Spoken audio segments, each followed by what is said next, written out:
안녕하세요. 오늘도 사연 큐브를 찾아주셔서 감사합니다. 오늘의 사연을 시작하겠습니다. 여러분, 고부 갈등을 겪은 적이 있나요? 저는 시어머니와의 고부 갈등을 겪으면서 결국 막장까지 가게 된 여자입니다. 그래서 지금은 그 이야기를 한번 해보고 싶어서 용기를 내서 사연을 보내기로 했습니다. 제가 어렸을 적에는 고아로 자랐습니다. 지금도 제 친생 부모님이 누군지 전혀 모릅니다. 보육원 원장님을 제 엄마로 생각했고 아빠 역할을 하신 원장님과 함께 유년 시절을 보냈습니다.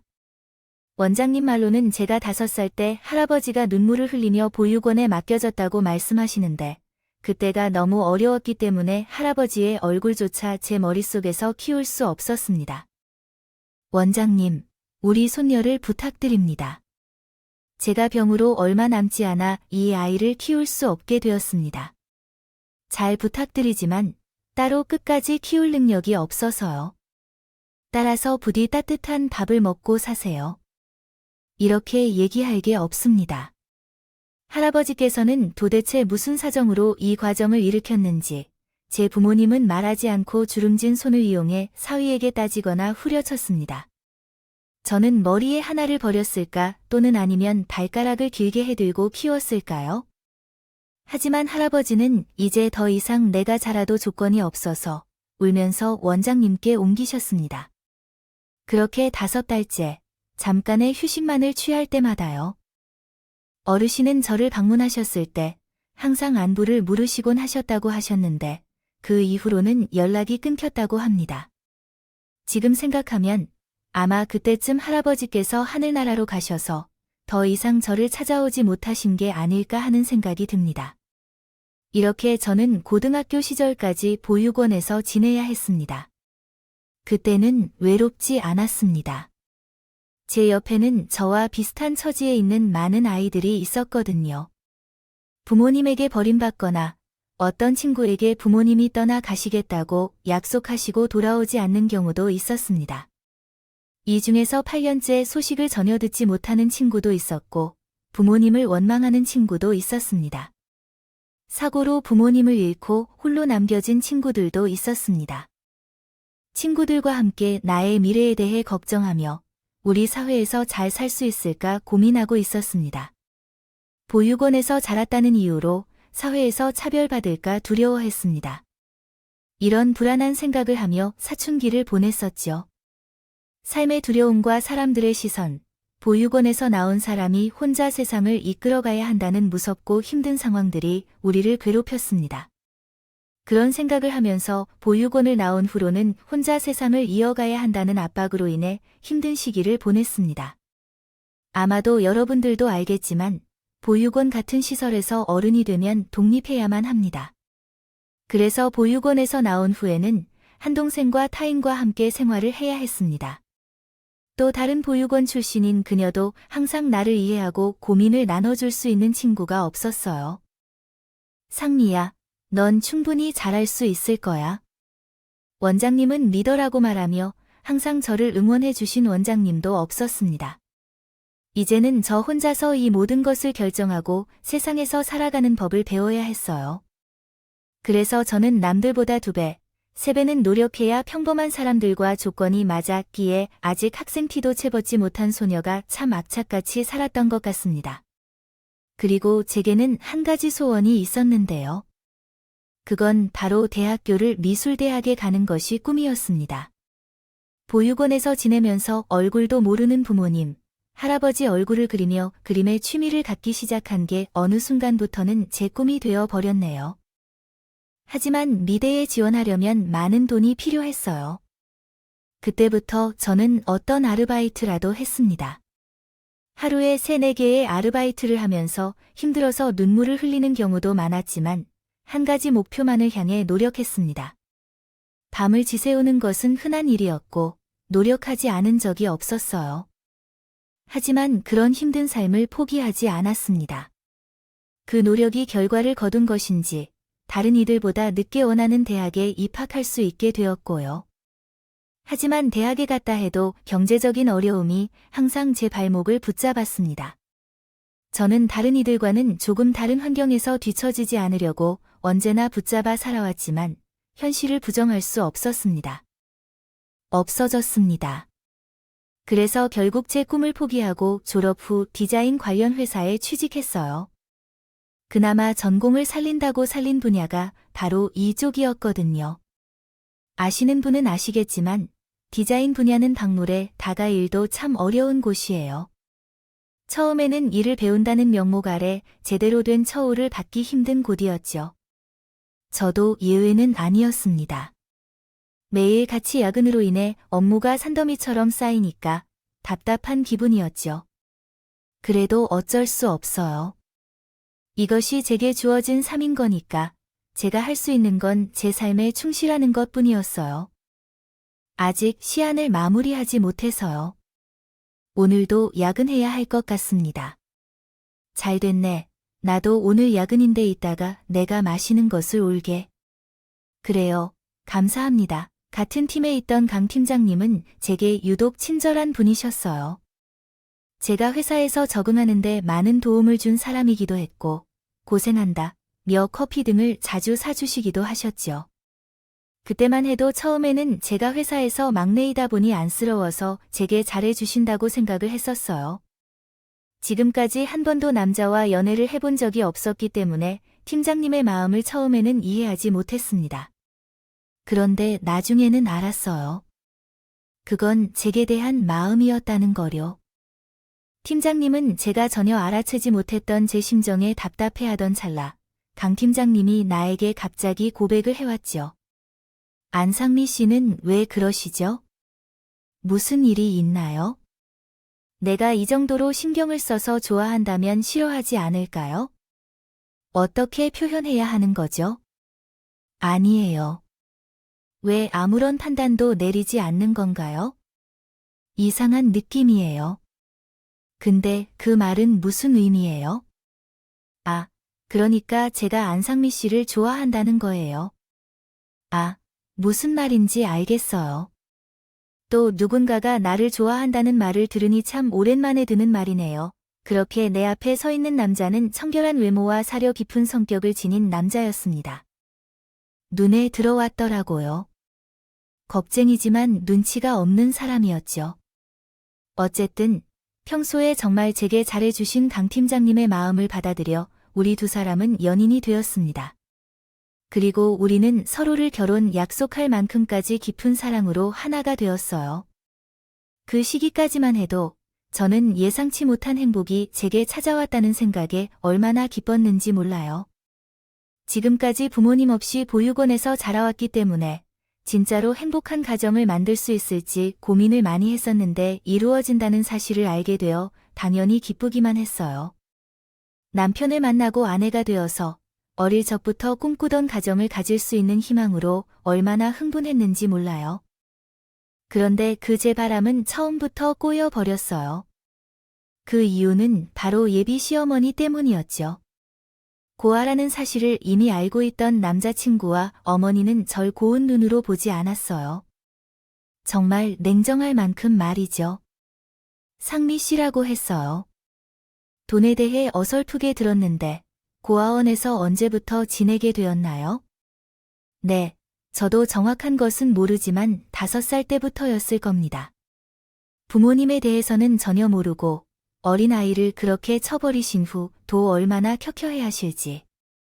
그렇다고 해서 그게 그렇고 돈과 결혼을 하고 싶어요. 하지만 어머님이 허락만 해준다면요.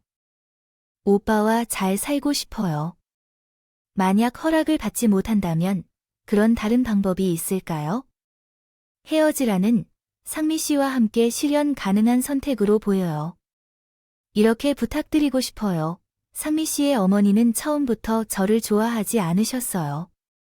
제게 별도로 부르시는 시어머니는 자식을 낳고 부모의 입장이 되면 어떤 부모가 골로 올 며느리를 받아들일 생각을 해볼까? 라고 하면서 헤어지라고 말씀하셨어요. 정말 어리버리한 일이었어요. 별도로 만나자고 한 이유는 결국 구 아주씨가 받아들이고 싶지 않았다는 거였죠. 바로 그 말이 전화로 왔을 때 제게는 그 자리에서 아무 말도 할 수 없었습니다. 무슨 말을 해야 할지, 어떻게 대응해 나가야 할지 생각이 안 났거든요. 그래서 우선 생각해 보겠다고 말하고 그 자리를 떠나서 곧바로 남자친구에게 전화를 걸었습니다. 남자친구의 입장을 다시 정확히 듣고 싶었거든요. 도 오빠가 내 연락처를 어머님께 알려준 거예요. 우선 오빠한테 말하지 말라고 했어서 오늘 몰래 만났지만 우리를 보고 헤어지라고 하셨어요. 좀 당황스러운 게 사실이야. 내가 아무리 못됐어도 이렇게 나온 건 솔직히 기분이 나빠. 오빠가 확실히 중심을 잡아줬으면 하는 바람이 커요. 좋겠어. 정 못하겠으면 우리 헤어지자. 난 이런 결혼 생활 하고 싶지 않아. 상미야, 정말 미안하다. 엄마가 갑자기 왜 그러는지 모르겠어. 내가 설득시킬 거니까 조금만 기다려줘. 다시는 너한테 엄마가 그런 행동 못하도록 만들 거니까 너는 걱정하지 말고 있어. 알겠지? 남자친구는 정말 제게 파운더라도 선언할까 봐 매일매일 설득시켜요. 하지만 밑은 없었어요. 드라마를 봐도 그런 어머니들은 온갖 술수를 부리며 파워시키려고 하는 거야.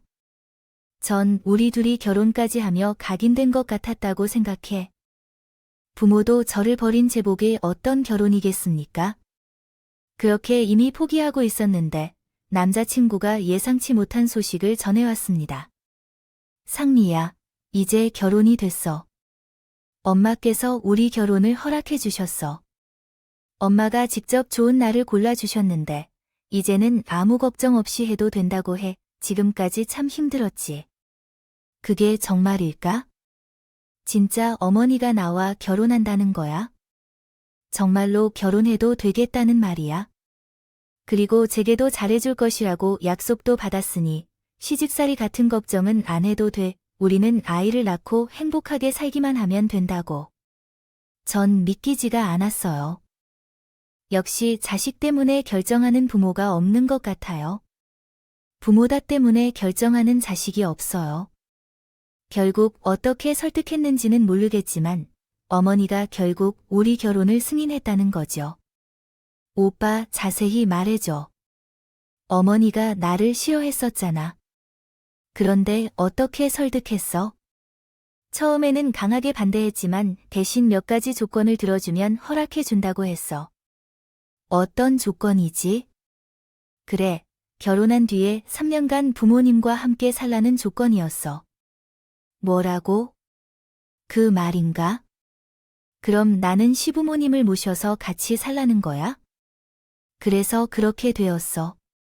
의논해보지 못해서 미안한데 엄마가 그렇게 해주면 딸처럼 대해줄 거야. 주시겠대. 그러니 아무 걱정 안 해도 돼. 그리고 집에 나도 있고 우리 아버지도 있잖아.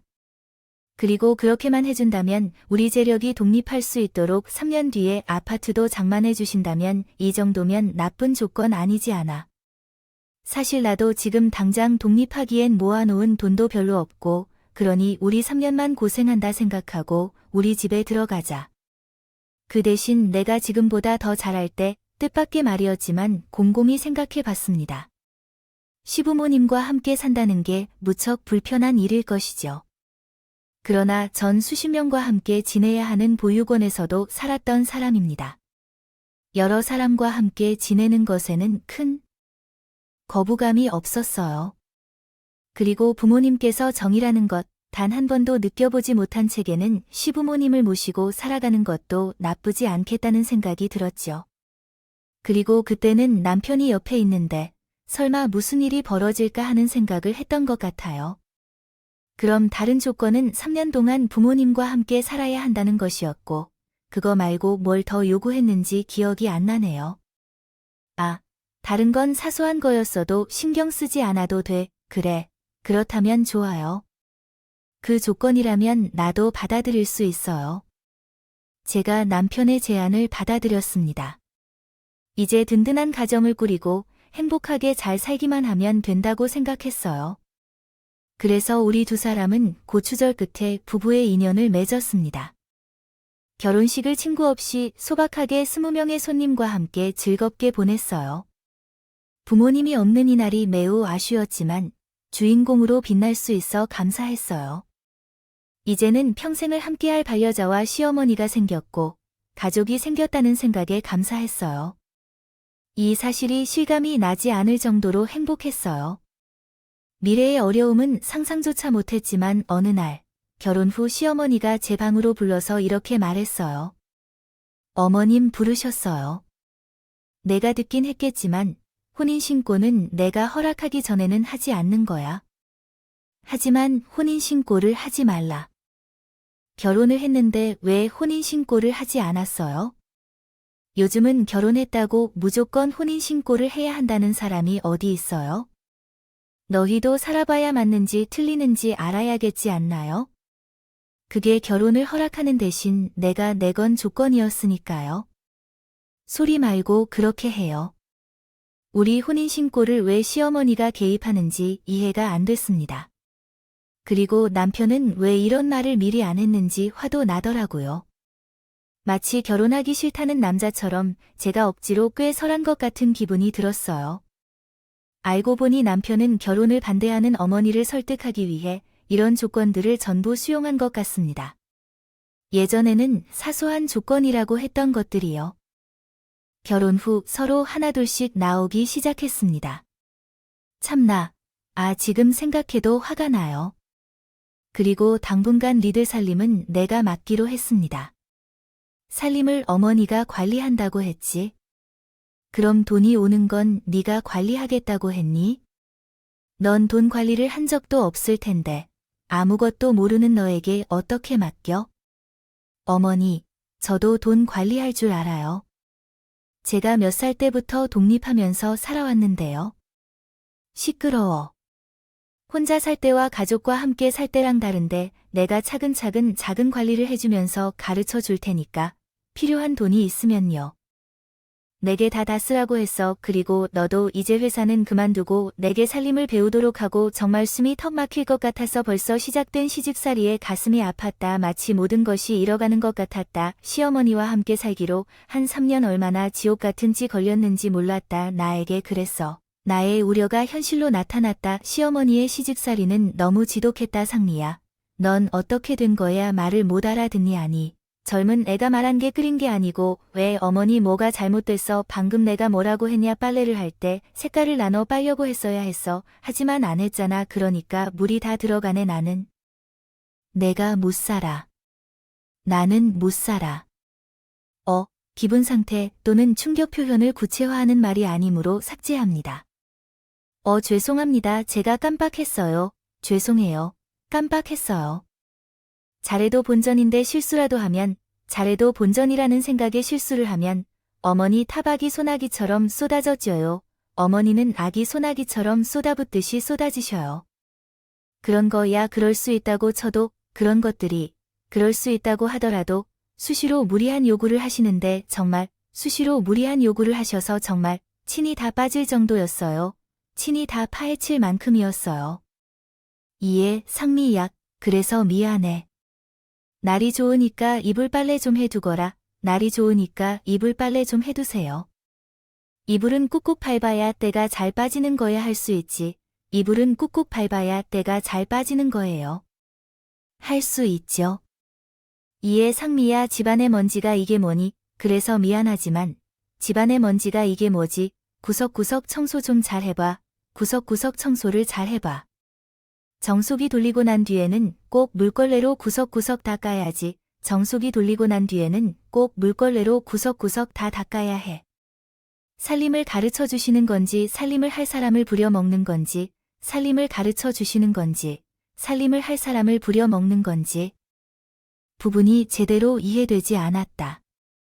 어린 시절 보육원에서는 이 정도로 개업하지 않았던 것 같아요. 그래도 저는 꾹 참았습니다. 몸이 힘든 건 당연한 일이고 자러 가다 일어나면 괜찮아질 텐데 그런 생각이 들어 견디고 있었어요. 하지만 정작 견뎌야 했던 건 아직 이 집안의 일원으로서 받아들이지 않았다는 것이었습니다. 우연히 남편과 시어머니 사이의 대화를 듣게 된 적이 있었어요. 엄마, 월급까지 쥐고 있어야 속이 시원해요. 예, 봐, 그것도 누구를 위해 하는 말인데. 근본도 모르는 구화 주식에. 며느리한테 네가 뼈 빠지게 일해온 돈을 맡긴 거다. 아마도 돈이 어딨는지 알고 없어져 버릴까봐. 아예게. 아, 엄마, 소리는 좀 삐걱삐걱하지 마요. 자꾸 그러면 나도 가만히 있을 수 없거든. 그런 사소한 것에 의지하는 남자는 안 믿어도 돼요. 초장에 길 들으면서 잘 지내는 거야. 게다가 상미처럼 맨살이 하드하게 살아온 사람들이 얼마나 강인한지 알아?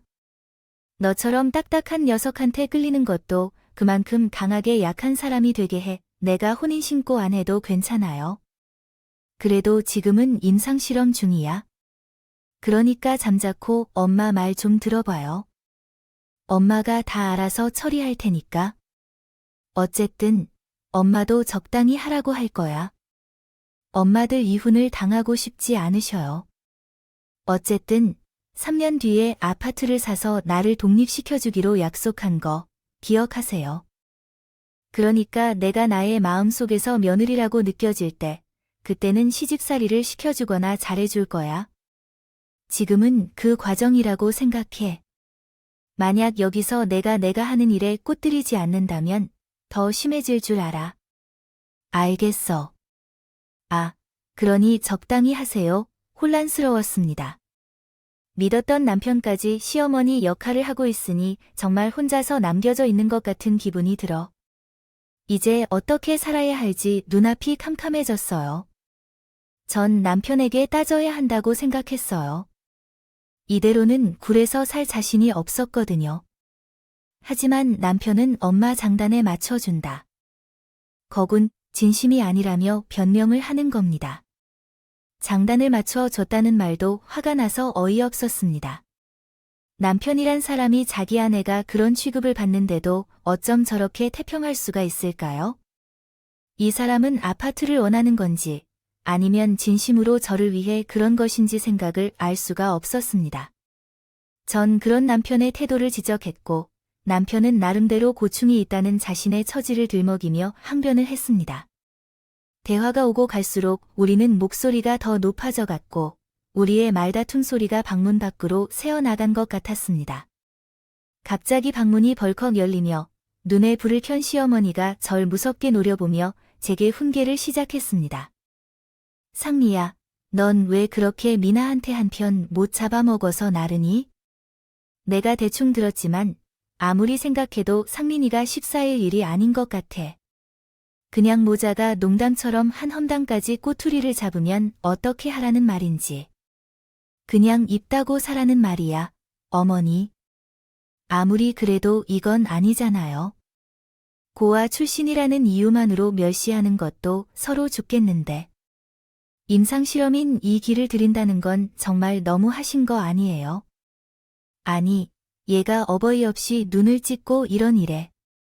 너 대체 그런 버릇없는 짓은 누구한테 배웠어? 이래서 가정교육이 중요하다고니까 말씀이 너무 지나치신 거 아니에요? 그렇죠.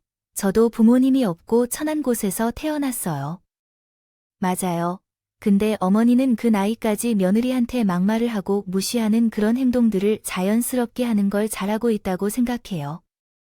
요즘에는 그런 행동을 하면 어디서든 좋은 대우를 받지 못한다는 걸 모르시는 것 같아요. 전 참으로 어머님의 인성이 문제가 있다고 생각해요. 뭐라고, 인연이. 남편한테만 편가르기 하고 고아 출신을 욕하는 시모에게 참지 못하고 말을 해버렸어요. 사람도 참는 것에는 한계가 있어요. 계속 무시당하면 그 사람을 더 이상 볼 수 없게 돼버렸어요. 그러자 시모는 얼굴이 붉어져서 당황한 듯 보였어요. 갑작스러운 저의 역공으로 한 방이 정확하게 들어간 것 같았어요. 먹힌 순간이었습니다. 얼마나 그 표정을 보고 시원했던지. 아무튼 그날 우리의 첫 대결은 제가 완승으로 끝났습니다.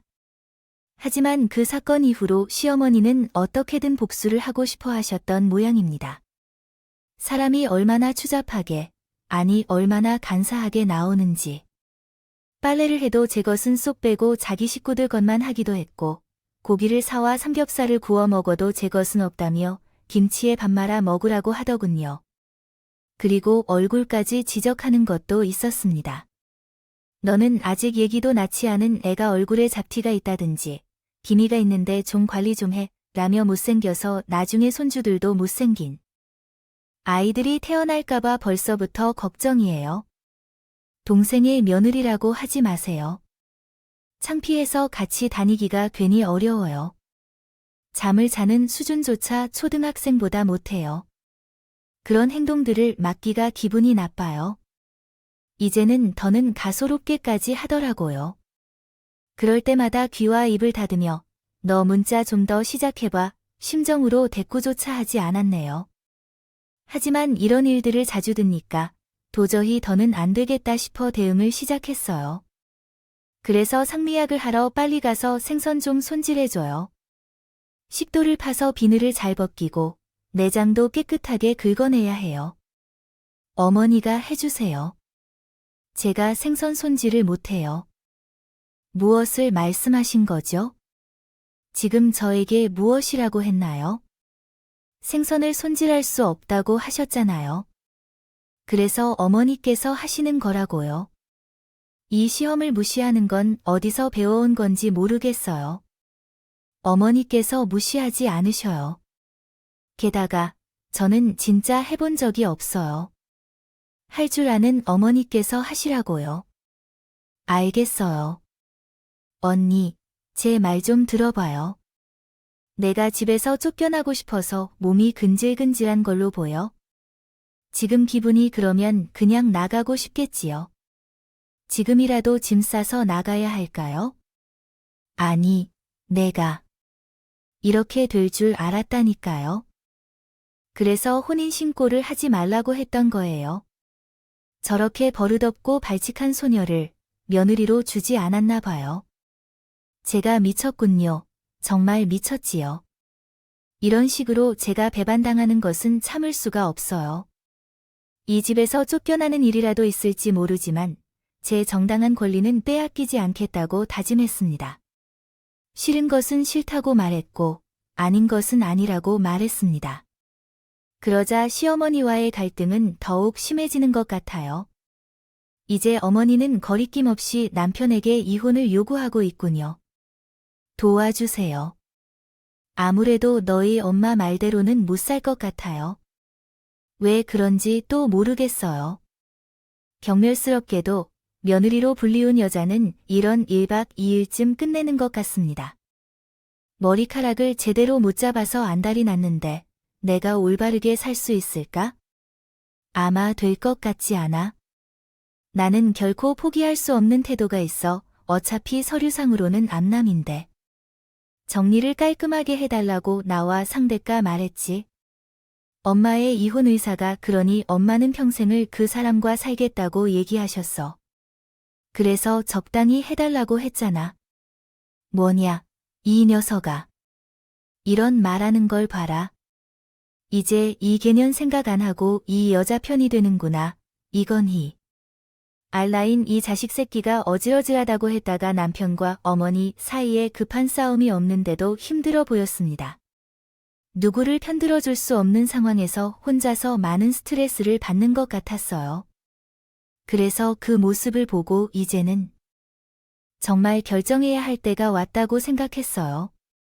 대놓고 제 앞에서 이혼을 요구하는 그런 심오한 의견을 듣고 나니 제가 같이 살고 싶지 않았기 때문에 남편에게 선택을 하라고 했어요. 지금 나와 독립하던지 아니면 어머니를 선택해서 저와 깔끔하게 이별하던지라고 말씀드렸죠. 그 두 가지 선택 중에서 정말 그때 이별의 각오를 다해서 말했어요. 더 이상 제 인생을 불행하게 살고 싶지 않았거든요. 남편은 결국 제 손을 들어주었어요. 어머니 대신 저를 선택한 거죠. 제 앞에서 이혼 서류를 찢으며 작은 집이라도 구해서 신혼살림을 다시 꾸리자고 말했어요. 그때는 얼마나 감사했는지 몰라요. 남편이 그렇게 선택해준 것에. 역시나 시모는 미친 것처럼 발광하기 시작했습니다. 흰 우마. 결혼할 때 조건으로 3년 동안 학업을 계속할 것을 말하지 않았어. 이제 E&M 말도 무시한 나이가 되었다. 돌아버린 것은 무슨 일인가? 그녀가 어떻게 당신을 설득해서 갑자기 독립한다고 했기에 난 받아들일 수가 없다. E&M이 빛날 건데. 어머니 좀 그만 좀 해주세요. 이제 저도 여기 추워질 것 같아요. 말을 하며 간단한 짐 몇 개만 싸서 나갔어요. 난 먼저 남편이 새로 얻은 집으로 가야 해, 이슬아. 이렇게 말하면서 귀리 정리를 깔끔히 해야겠다. 우리 짐 싸기 시작했습니다. 시모는 남편이 그렇게 나가자 땅을 치고 오열을 하더니 제게 화풀이를 시작했어요. 내가 그 놈을 키운 것은 어떻게 그렇게 행동하게 됐지? 네가 시켜서 그랬겠지. 내가 저렇게 하라고 구슬로 링한 게 아니야.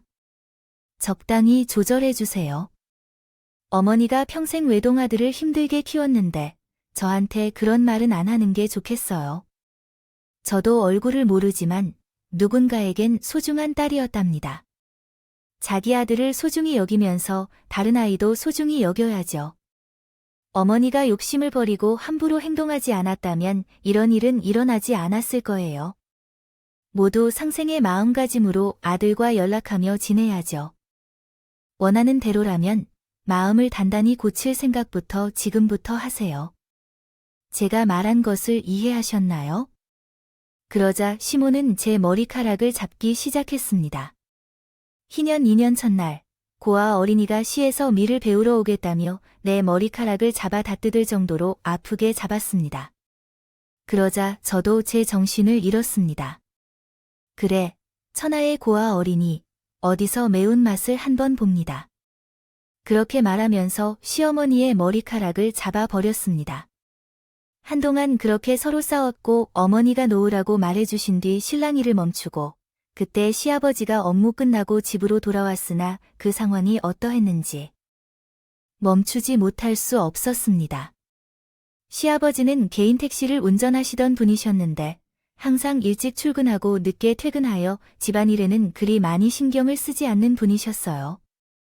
쉬는 날이면 등산을 하거나 모임에 자주 나가셔서 집에 계시는 날이 별로 없는 분이기도 했죠. 시부는 제 마누라와 며느리가 서로를 헐뜯는 충격적인 광경에 참으로 어이가 없어 하셨다고 하더군요. 우리가 조금씩 감정이 식을 때쯤 정말 막장이어도 이 정도 막장은 없다 면서 혀를 깨무는 표정으로 안방으로 들어가셨습니다. 그날 이후 모든 짐을 택배로 보내고 독립하여 그 시댁에 가고 싶지 않았어요. 시모의 얼굴도 보기 싫었고 그 집에서 생활한 8개월 동안의 추억을 전부 지워버리고 싶었어요. 그렇게 남편과 저는 새롭게 다시 신혼생활을 시작했습니다. 거실 하나에 방 2칸짜리 작은 집이었지만 얼마나 마음이 평했는지 모르겠어요. 괜히 12명의 사람이 없어서 좋았고 제가 할 수 있는 건 이제는 마음대로 할 수 있으니 좋았습니다. 그렇게 되다 보니 부부관계도 좋아져서 임신까지 하게 되었고요. 남편은 독립을 하고 나서 시대 후 처음에는 연락을 끊고 살다가 어느 순간부터 왕래는 하고 산다는 건 알았지만 전 신경 쓰지 않았어요. 자식된 도리는 해야 된다고 생각을 했기 때문에 그냥 모르는 척했죠. 저는 행복했습니다. 그런데 제 행복을 무참하게 깨뜨리는 사람이 있었습니다.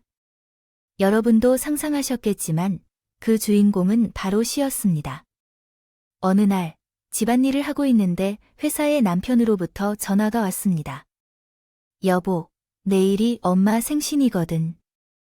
조금 전에 엄마와 통화했는데 몸이 좋지 않으시다고 해. 그래서 집에 가서 어머님 생신상 차리는 것은 어때요?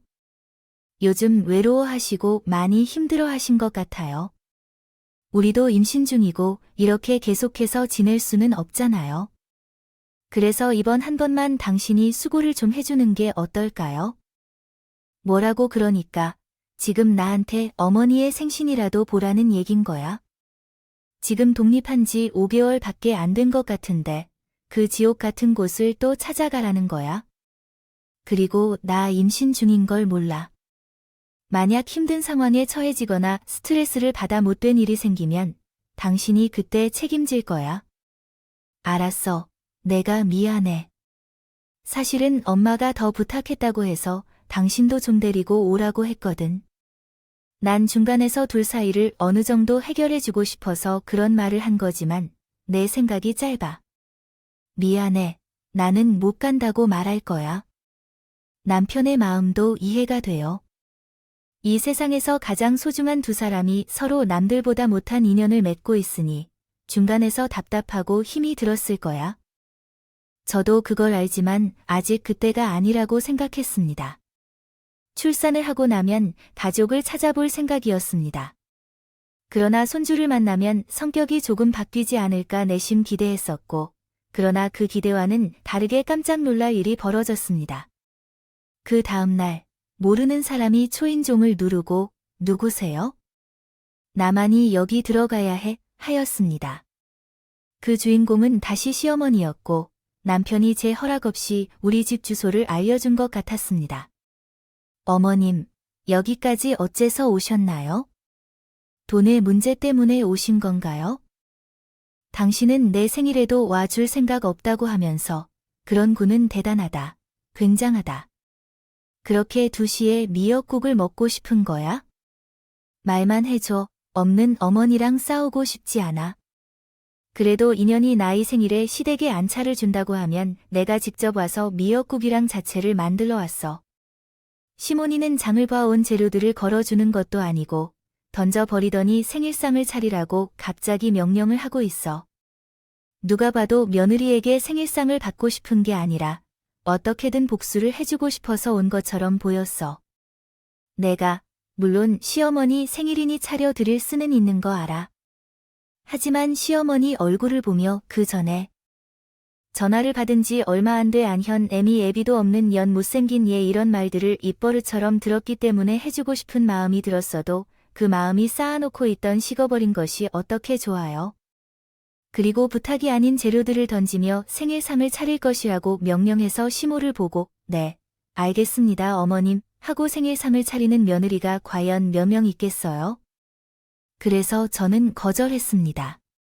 직접 해드리거나 배달해 드세요. 제가 어머니 정도 아니고 갑자기 연락도 없이 찾아와서 이런 행동을 하는 것이 정말 모르겠네요. 그리고 제가 임신했다는 이야기를 들은 적이 있으시겠죠? 지금 중요한 시기에 이만 돌아가 주세요. 저는 정중하게 말씀드리며 돌아가시라고 요청했습니다. 그러자 시모는 더 열이 받았는지 본색을 나타내기 시작했습니다. 뭐라고, 이런 망할 년이 있나, 라며 시작하여 제 집안 물건을 던지기 시작했습니다. 벽에 걸린 시계부터 시작해서 화분, 심지어 대형 TV까지 방바닥으로 내리쳤습니다. 아주 좁은 집에서 답 웃으려는 듯이 행동하며 안방으로 들어간 시모는 우리 결혼 사진이 큰 액자에 걸려 있었습니다. 그 액자까지 깨버리려는 순간 도저히 참을 수 없어서 액자를 빼앗아버린 뒤 시모의 멱살을 붙잡았습니다. 제 행동에 놀란 시어머니가 말을 더듬기 시작했어요. 너, 지금 이게 무슨 짓이야? 미쳤어? 누구 멱살을 잡아 무슨 짓을 했었다면 어머니가 했다고 말해요. 아직도 제가 어머니 며느리로 보이나 봐요. 제가 웬만하면 시간 좀 흐르면 남편 때문이라도 참고 인사만 드릴 거였는데 이제는 안 되겠네요. 어디서나 매질을 부린다고 행패를 했나요? 집안 물건들을 다 부수고 이젠 우리 결혼 액자까지 깼다고 하세요? 왜 잘 사는 자식들 집에 올라와서 난데없이 난동을 부리는 거예요? 경찰을 불러야겠다 정말요. 당장 나가지 않으면 하고 하셔야 할 겁니다. 뭐?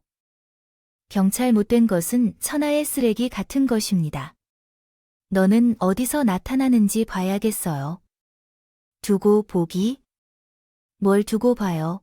이제는 당신의 시어머니가 아니니까요. 그리고 어떻게 누굴 보고 쓰레기라고 할 수 있어요? 누구든 그런 말은 못해야 하는 줄 알아야죠. 똑같은 사람이 되고 싶지 않아서 그런 거겠지요. 저는 이렇게 말을 하고 시어머니를 강제로 집에서 내쫓았습니다. 그리고 시어머니가 다녀갔던 장면들을 동영상으로 찍어 바로 남편에게 전송했어요. 이 자랑스러운 어머니가 이렇게 하는 것을 보면서 같다면서 말하는 거죠. 남편은 전화로 다친 것이 없냐고 물었지만 그 순간 남편도 미워해지면서 신경을 끄느라고 전화를 끊었습니다. 남편은 아무래도 걱정이 된 모양이었는지 회사에서 조퇴를 하고 곧장 집으로 왔습니다. 그리고 여기저기 물건들이 깨지고 난장판이 된 집을 보고 충격을 받은 듯 했어요. 게다가 제 어머니가 임신한 며느리를 괴롭히는 행위를 한 사실에 분노를 느꼈다는 것이었습니다. 그리고 남편은 곧장 시모에게 전화를 걸었습니다.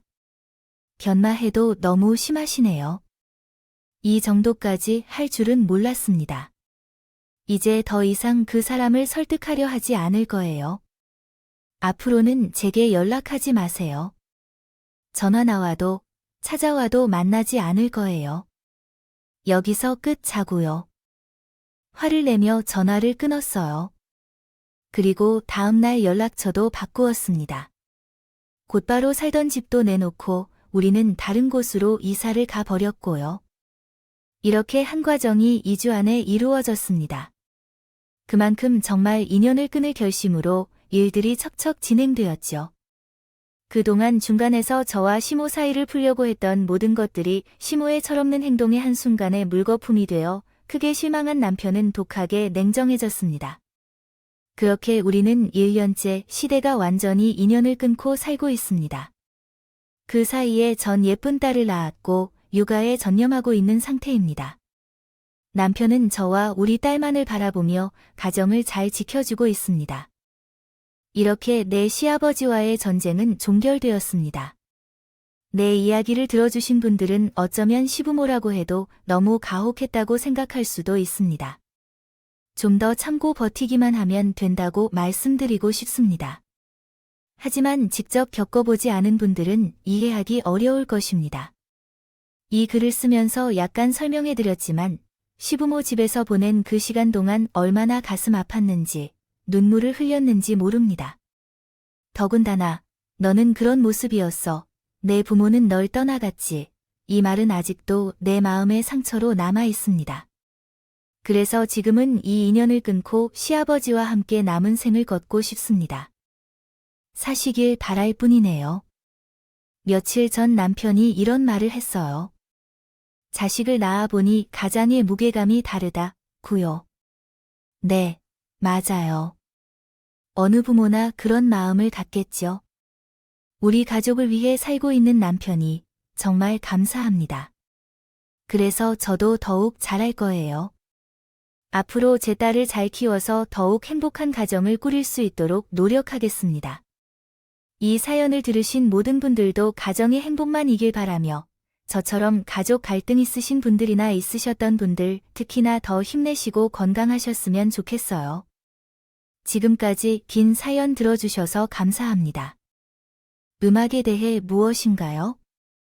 추가 정보를 주시면 도와드리겠습니다.